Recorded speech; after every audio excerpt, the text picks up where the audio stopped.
empezamos hoy una nueva serie de prédicas ahí basada en esos primeros capítulos del libro de Apocalipsis. Así que mira, sin más preámbulo, te invito a que ahí busques tu Biblia, abras tu Biblia en Apocalipsis capítulo 1. Vamos a leer los versículos del 4 al 8.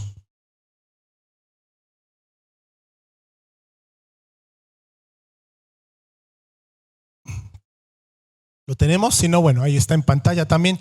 Quiero invitarte, vamos a ponernos de pie, vamos a leer juntos la palabra del Señor con la reverencia que lo amerita.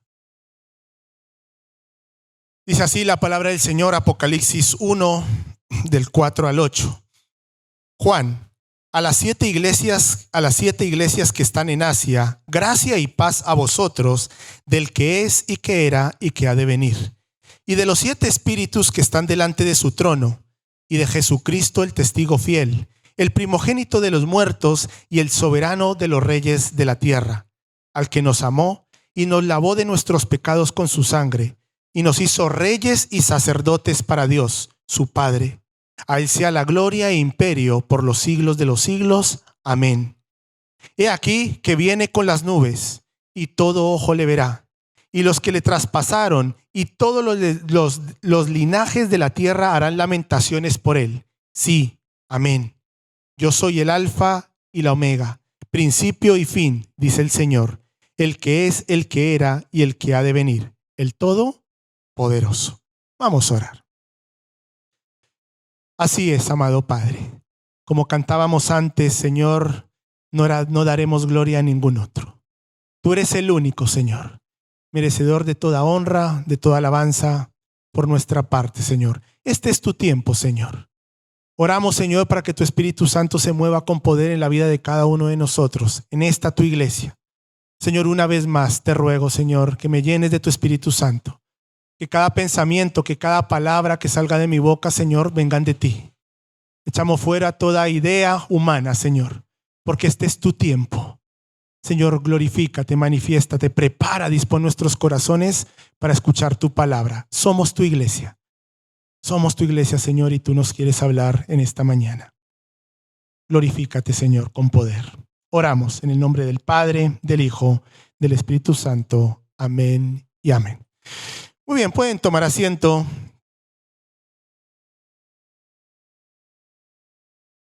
Bueno, una serie de prédicas de Apocalipsis, ¿no? Siempre un libro que, bueno, no sé, me atrevo a decir que a la mayoría siempre nos causa, y cuando empezamos a conocer del Señor, cierta inquietud, ¿no? Quizá por el lenguaje que usa, un lenguaje muy figurado, ¿no? Hablando allí de los últimos días, con muchas preguntas. Incluso alguno me ha dicho que le da cierto miedo a Apocalipsis, ¿no? Porque habla del juicio final, qué va a pasar en los últimos tiempos, ¿no? Es un libro escatológico que nos habla eso de cuando el Señor regrese nuevamente por su pueblo. Pero mira, más allá de lo que nos pueda llamar la atención, no hemos de olvidarnos, Apocalipsis es un libro igual de importante que cualquier otro de la Biblia, ¿no? Tiene una importancia relevante. Y recuerdo siempre unas palabras del pastor Esteban Irving, muchos de ustedes lo conocen, profesor del seminario también, que nos dio Apocalipsis. Y él nos decía cuando estudiamos este libro, dice, mira, los cristianos muchas veces pierden el tiempo queriendo interpretar los detalles y se pierden la esencia del mensaje, ¿no? Hablando de aquí, porque nos hacemos muchas preguntas, ¿no? Hay muchas cosas aquí que no sabemos qué va a ocurrir, pero a veces nos quedamos dando vuelta en eso y nos olvidamos de la esencia del libro de Apocalipsis, que no es otra que Jesucristo, ¿no? Mira, busca ahí en tu Biblia, busca Apocalipsis 1:1. ¿Qué dice esa primera frase? Ahí nos enseña, nos muestra lo que es este libro. A ver, ¿quién me lo puede decir ahí alto? Apocalipsis 1:1, ¿cómo empieza el libro? La revelación ¿de quién? De Jesucristo. Esa es la esencia de Apocalipsis. Más allá de muchas preguntas que puedan surgir, la Biblia nos habla de la revelación de Cristo como nuestro Redentor, como nuestro Salvador. Y Apocalipsis significa revelación. Es una revelación que le fue dada a Juan, pero es la revelación de Jesucristo para toda la humanidad, de principio a fin, ¿no? Así que a lo largo de este estudio vamos a ver el mensaje que tiene el Señor para su iglesia, para cada uno de nosotros. Así que te invito ahí que tengas tu Biblia en el pasaje que acabamos de leer, Apocalipsis 1 del 4 al 8, y vamos a estar meditando en esto y qué mensaje tiene el Señor para su iglesia. Bien, la primera parte dice allí, Juan a las 7 iglesias que están en Asia. Bueno, ya sabemos quién lo escribe, ¿no? Y sabemos a quién está dirigida esta carta también. Allí nos dice que a las 7 iglesias que están en Asia. Si tú miras en el versículo 11 de Apocalipsis, allí vas a encontrar el nombre de estas 7 iglesias: Éfeso, Esmirna, Pérgamo, Tiatira, Sardis, Filadelfia y la Odisea. Estas son las 7 iglesias. Veremos en el capítulo 2 y 3 cada una de las cartas que el Señor le envía a estas iglesias. Estas 7 ciudades se encuentran en lo que era el Asia Menor, lo que hoy en día es Turquía. Allí estaban ubicadas estas 7 iglesias. Y como dije, en el capítulo 2 y 3 profundizaremos en cada una de las cartas que el Señor le envía a estas 7 iglesias. Ahora bien, podríamos pensar que solo habían 7 iglesias, pero no es así. Habían más iglesias. Les nombro algunas: Troas, Colosas, Hierápolis, bueno, entre otras. Habían más iglesias, pero que no se nombran en este libro. No se nombran dentro de estas 7 iglesias.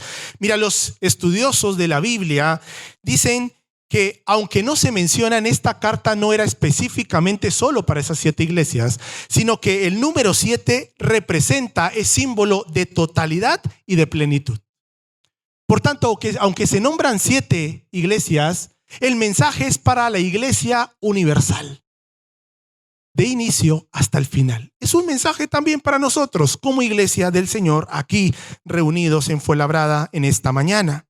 Habían más, pero la plenitud del número 7, ese número tan particular, tan importante para Dios.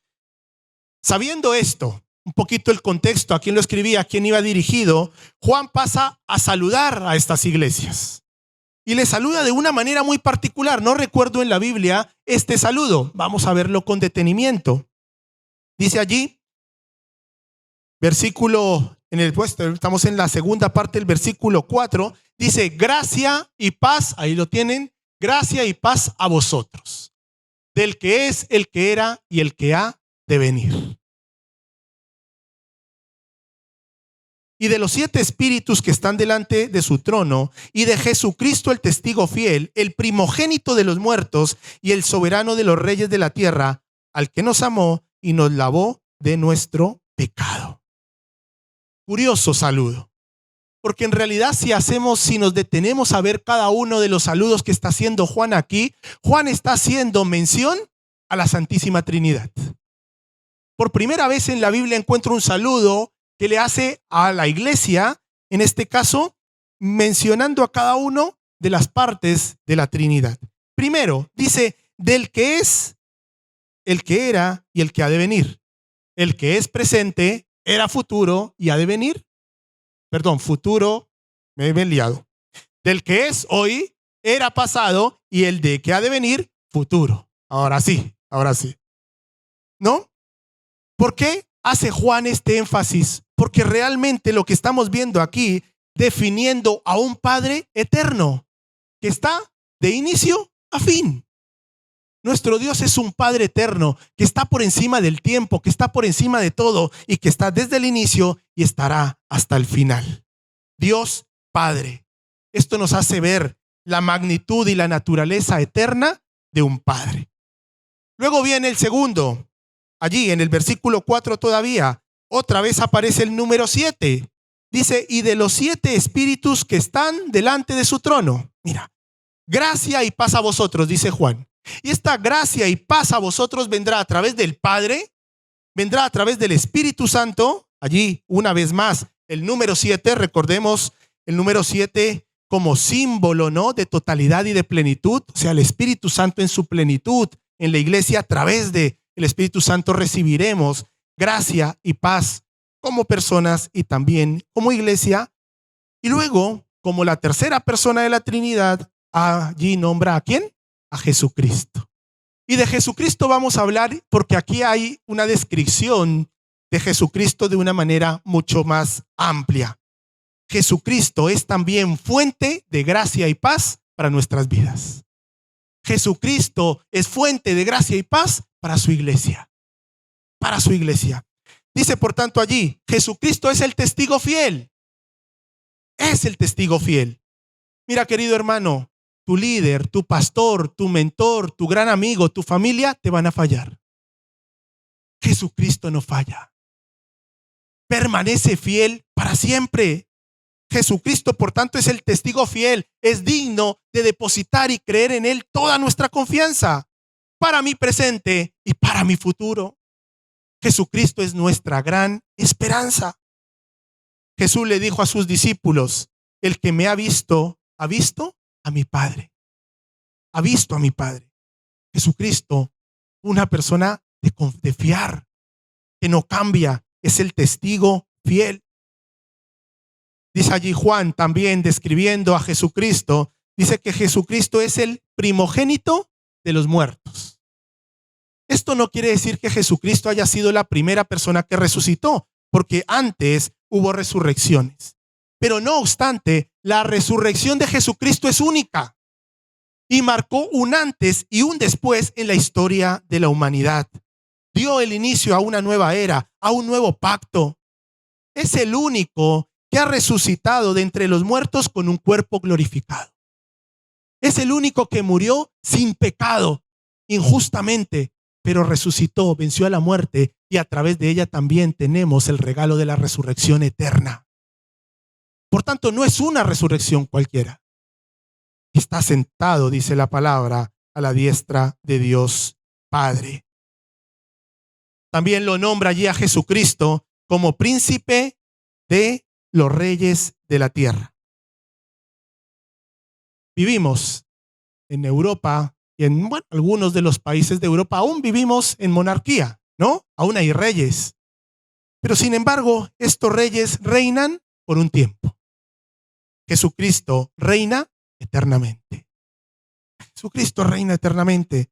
Reyes terrenales son mortales. Jesucristo es eterno.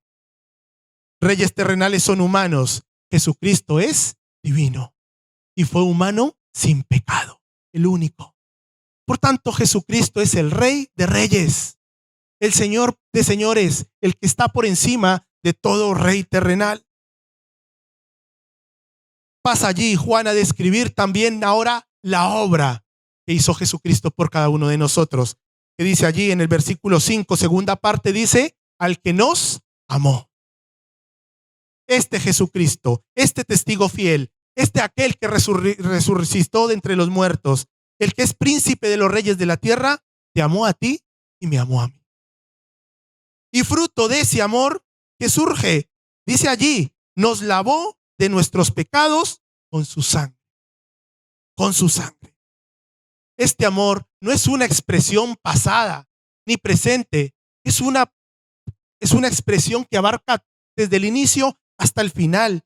Nos amó, nos ama y nos amará. Nos amará. Su actitud es fiel y constante hacia nosotros. Él nos amó tanto que dio su propia vida por amor a nosotros en la cruz del Calvario. Mira, Jesús le dijo a sus apóstoles en Juan 5:19 a sus amigos, como el Padre me amó, así también yo os he amado. Estad en mi amor. Esto es en Juan 15:9. 4 versículos más adelante, en Juan 15:13, les dice, nadie tiene mayor amor que este, que ponga alguno su vida por sus amigos. Y él estuvo dispuesto a hacerlo. Él dio su vida, y ya diría yo que ni siquiera por sus amigos, sino por nosotros que éramos enemigos suyos. Dio su vida por toda la humanidad, aún por aquellos que hoy en día le siguen rechazando. Hay una canción de Jesús Adrián Romero que se titula Si hubiera estado allí. No sé si han visto, ¿no? Bueno, la han escuchado, pero el vídeo es Jesucristo allí de camino a la cruz para ser crucificado y gente azotándole, escupiéndole, insultándole. Realmente yo siempre pienso allí, yo digo, yo hubiera estado allí, pero también escupiéndole, quizá insultándole, burlándome de él. pero aún yo siendo enemigo de Él, dio su vida por amor por mí, inmerecedor de nada. Este es nuestro Señor Jesucristo, aquel que nos amó y a través de esa sangre derramada injustamente ha cubierto nuestros pecados. Ya no necesitamos hacer ningún holocausto, ningún sacrificio para recibir el perdón del Señor, porque Jesucristo ha sido el Cordero Santo. Su sangre nos perdona para siempre. Y lo único que hemos de hacer es acercarnos a Él con arrepentimiento, con perdón y obtener su perdón a través de su sangre preciosa. Por tanto, queridos hermanos, la sangre de Cristo no es solamente un símbolo. La sangre de Cristo es de suprema importancia y una evidencia incomparable de amor. Pensar en la sangre de Cristo debe de llevarnos inmediatamente a llevarnos a pensar en el inmenso amor que ha tenido Cristo por nosotros. Sangre es sinónimo de amor, de amor. Cuando Cristo derramó su sangre hasta la última gota que salió de su cuerpo allí en la cruz, Él la entregó voluntariamente por amor por nosotros. Él murió por amor por nosotros. Permítame leer una pequeña frase de Matthew Henry, es un comentarista bíblico. Hablando de la sangre de Cristo, dice esto. Dice, hay un precioso manantial de sangre de Emmanuel, Dios con nosotros, que purifica a cada cual que se sumerge en él. La repito. Hay un precioso manantial de sangre de Emmanuel que purifica a cada cual que se sumerge en él. Qué precioso, ¿no? Es un precioso manantial que tenemos de perdón, de reconciliación, de misericordia, de nueva oportunidad para todo aquel que decide sumergirse en él. Este mismo Dios, dice la palabra allí, que nos hizo reyes y sacerdotes para Dios. Lucho antes mencionaba que el reino de los cielos está aquí en medio nuestro. A veces pensamos que vamos a ser parte del reino de Dios cuando morimos y vamos al cielo. Pero el reino de Dios está aquí, está entre nosotros. La vida en el reino empieza cuando reconocemos a Cristo como nuestro Rey, como nuestro Señor, como nuestro Salvador. Empieza cuando decidimos vivir bajo las reglas del reino. Si tú has confesado que Jesucristo es tu Señor, tu Salvador, y te has sometido bajo las reglas, bajo los mandatos del Señor, estás viviendo ya en su reino. Eres parte del reino de Dios. Ahora también somos como sacerdotes. Dice la palabra que hemos sido apartados, santos, no porque seamos perfectos, sino porque la palabra santo en su original es apartado, separado con un propósito, con un fin. ¿Cuál es? Llevar las buenas nuevas del Señor. Lo veremos ahora. Dice, somos santos sacerdotes porque ofrecemos también sacrificios espirituales a Dios. ¿Qué sacrificios? Bueno, nuestra propia vida, nuestras posesiones, nuestra alabanza, nuestro servicio. Hacemos una entrega, un sacrificio de nuestro propio yo por amor a nuestro Creador. Por amor a aquel que estuvo dispuesto a dar su vida por amor a nosotros. Y esto no era nuevo para la iglesia, no es nuevo para nosotros tampoco, porque ya lo había dicho Moisés. El Señor le dijo a Moisés en Éxodo 19:6, le dijo, habla con tu pueblo, habla con los israelitas y diles, y vosotros seréis mi reino de sacerdotes y gente santa. Santa. Para ser un ejemplo de santidad, para testificar de la gloria, de la majestad y el poder de Jesucristo. Para acercar a las naciones a la salvación que obtenemos a través de Cristo. Por tanto, Cristo no nos da solo el maravilloso regalo de perdón de pecados, sino que también nos da el privilegio de convertirnos en sacerdotes, en reyes de este reino celestial en el cual vivimos. Somos privilegiados. Dice Primera de Pedro 5:2, vosotros también, como piedras vivas, sed edificados una casa espiritual y un sacerdocio santo para ofrecer sacrificios espirituales agradables a Dios por medio de Cristo. En Primera de Pedro 2:9 nos repite lo mismo. Vosotros sois linaje escogido. Somos escogidos, apartados con un propósito, real sacerdocio, gente santa. Cuando hablamos de santo, les repito, no de que seamos perfectos, sino que estamos apartados con un propósito. Termina Juan esta parte allí diciendo en el versículo 6b, a Él sea la gloria, el imperio por los siglos de los siglos. Amén. ¿Cuántos están dispuestos a decir amén de verdad? Que así sea, así es. A Él sea la gloria, el imperio por los siglos de los siglos. Porque un amor tan inmenso, un amor tan eterno, tan entregado, tan incondicional, tan incomprensible, le hace a Cristo digno de toda nuestra alabanza, gloria, honra y adoración. Lo cantábamos antes, no daremos gloria a ningún otro, porque ningún otro lo merece. ¿Solo quién? Cristo, quien nos amó y dio su vida, su sangre por nosotros, inmerecedores de nada. Este mismo Jesucristo, dice Juan, versículo 7, he aquí que viene con las nubes y todo ojo lo verán, y los que le traspasaron y todos los linajes de la tierra harán lamentaciones por él. Dice, sí, amén. ¡Wow! Querido hermano, Jesucristo viene. Es nuestra gran esperanza. No, deseamos que el Señor vuelva. Y dice que todo el mundo lo verá. Todo el mundo lo verá. Esto quiere decir que lo verán los fieles y los infieles, los creyentes y los no creyentes. Todo el mundo. Algunos nos gozaremos y otro, dice allí, harán lamentaciones. No vamos a profundizar mucho en eso. Nos vamos en los detalles. Vamos a quedarnos con que el Señor vuelve. Y nos sentaremos allí y habrá un juicio y el Señor estará una vez más con nosotros. Dice allí, los que le traspasaron y todos los linajes de la tierra harán lamentaciones. Todos.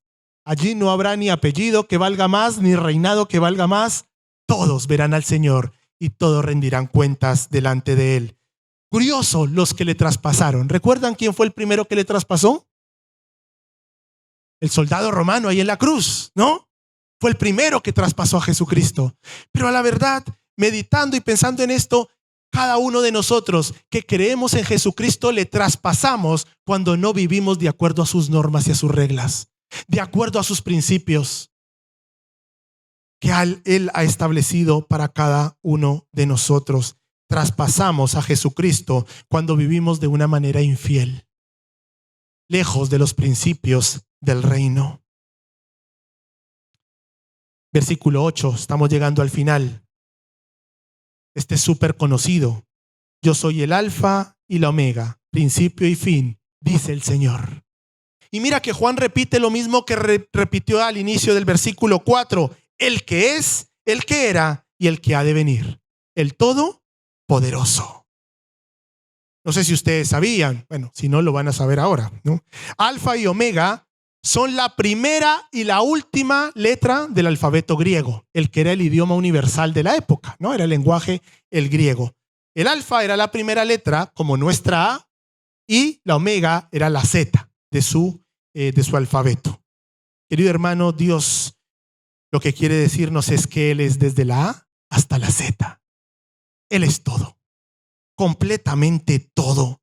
El primero y el último, el comienzo y el final. Alfa y omega representan la plenitud, la totalidad. No hay otro. No hay otro. Jesucristo es llamado en Juan 1:1 el verbo de Dios, y aquí en Apocalipsis 1:1 es llamado también la revelación de Jesucristo. Querido hermano, Jesucristo es el único alfabeto. Es el único lenguaje que usted puede usar para llegar al corazón de Dios. No hay otro. El propio Jesús dijo, no, yo soy el camino, la verdad y la vida. Nadie viene al Padre sino por mí. Jesucristo, nuestro puente hacia Dios, el Todopoderoso. Aquí enfatiza el poder, la fuerza de Dios. Querido hermano, como creyentes necesitamos de la fuerza, el poder del Dios Todopoderoso. Como iglesia necesitamos la ayuda del Todopoderoso. Clamamos siempre porque el Señor se mueva. Él es la cabeza de la iglesia. Necesitamos de la ayuda de Dios para que su iglesia siga perseverando, siga extendiéndose para la gloria de Jesucristo. Dice Hebreos 13:8 que Jesucristo es el mismo ayer, hoy y por los siglos. Es eterno en su ser y es todopoderoso en su poder. Él es el mismo. Él no ha cambiado. Es inmutable. Qué gran privilegio. Qué bueno es recordar una vez más la obra que ha hecho el Señor por nosotros y que no hay ningún otro que merezca la gloria, la honra de cada uno de nuestras vidas y nuestros corazones. Quiero terminar leyendo una conclusión que encontré de un devocional y me gustó mucho. No sé si se puede proyectar ahí.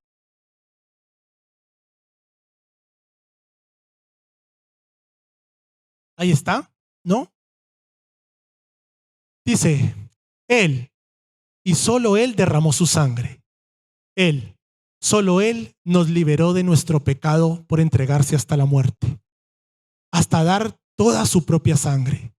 Qué inmenso e inmerecido regalo nos ofrece Dios.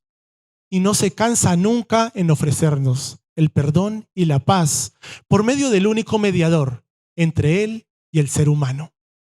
Él es la fuente y la meta de la creación. Él es Él y es Él quien comenzó y pondrá fin al programa de Dios en el mundo. Él es principio y fin. Todas las cosas son de Él y para Él. Es Él todopoderoso, el mismo, eterno e inmutable. Si deseamos ser contados como sus santos en la gloria eterna, debemos someternos ahora voluntariamente a Él, recibirle y honrarle como nuestro Salvador. Esta es la esencia y el mensaje de la palabra del Señor, de la Biblia, la revelación de Jesucristo. Termino leyendo Apocalipsis 1:3, es el versículo anterior al que iniciamos hoy. Esta es una serie de prédicas del Señor hablando a su iglesia. Somos su iglesia. Dice Apocalipsis 1:3, dichoso el que lee y dichosos los que escuchan la palabra de este mensaje profético y hacen caso de lo que aquí está escrito, porque el tiempo de su cumplimiento está cerca. Está cerca. Dichosos los que escuchamos, pero aún más dichosos los que escuchan y obedecen a su palabra. Querido hermano, esperamos con ansias que nuestro Señor Jesucristo venga. Pero más aún, anhelo en mi corazón que me encuentre preparado. Que estemos preparados para nuestro encuentro con Él. Inclina tu rostro, vamos a orar, vamos a dar gracias a nuestro Señor por su palabra, por su obra maravillosa de amor.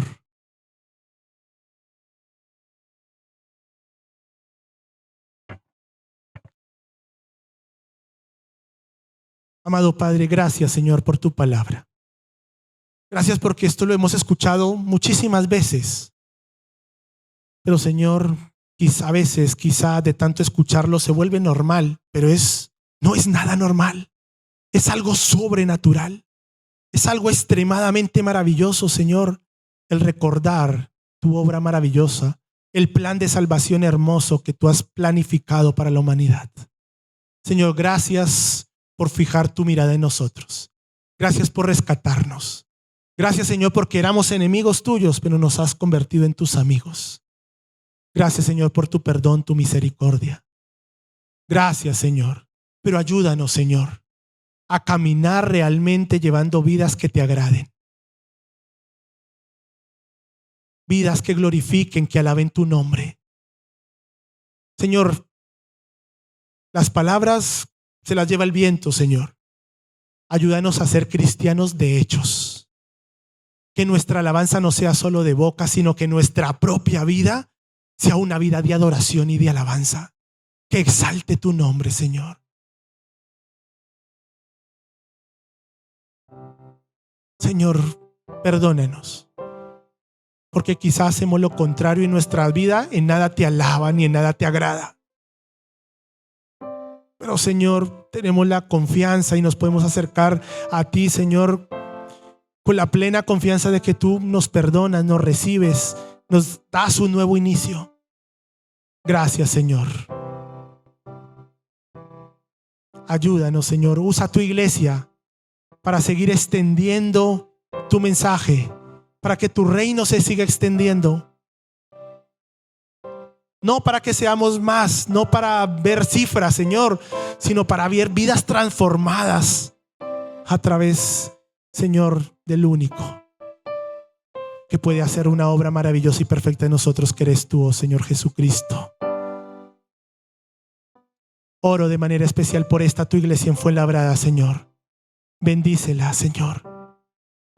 Guíanos, Señor. Ayúdanos, Señor, a ser una iglesia cristocéntrica, Señor.